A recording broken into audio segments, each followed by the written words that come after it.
ঝিনাইদহে আসন্ন ঈদুল আজহা সামনে রেখে শেষ মুহূর্তের পশু পরিচর্যায় ব্যস্ত খামারিরা। তীব্র গরমের কারণে গরুর খাবার ও গোসলের ক্ষেত্রে বিশেষ সতর্কতার পরামর্শ দিয়েছে প্রাণী সম্পদ বিভাগ। জেলাটিতে এবার চাহিদার তুলনায় প্রায় ৫৭,০০০ কোরবানির পশু উদ্বৃত্ত রয়েছে। ঝিনাইদহ থেকে ফয়সাল আহমেদের পাঠানো তথ্য ছবিতে ডেস্ক প্রতিবেদন।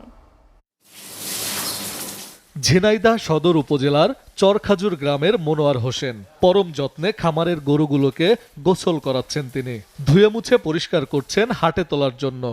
তার খামারে এমন গরু আছে ৭টি। প্রতিটি গরুর দাম আশা করছেন ২.৫ থেকে প্রায় ৬ লাখ টাকা। ৩টে গরু আছে, এটা হলো ৩ লাখ, আর 2টে গরু আছে নিচেই ২.৫ নিচে আর বেচা যাবে। স্থানীয়ভাবে খামারিতে যদি বিক্রি হয় তাই হলো, না হলে কুরবানিতে আমার গরু বিক্রি করতে হবে, ঢাকায় আমার নিয়ে যেতে হবে। ঢাকায় নিয়ে গেলে জিয়াবাড়ির হাটে যাবে।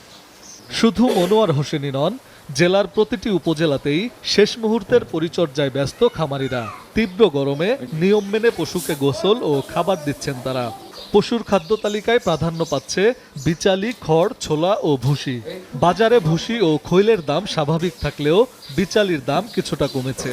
তবে কিছু খামারি খাদ্যমূল্য বৃদ্ধির অভিযোগও করছেন।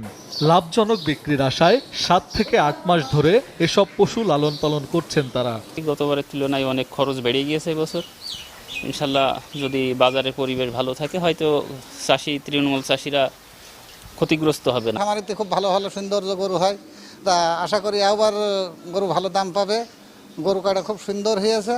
আমরা 7 মাস খামারে রাখি গরুগুলা, রাখার পরে কুরবানির সামনে গরুগুলো সবই বিক্রয় করে দিই।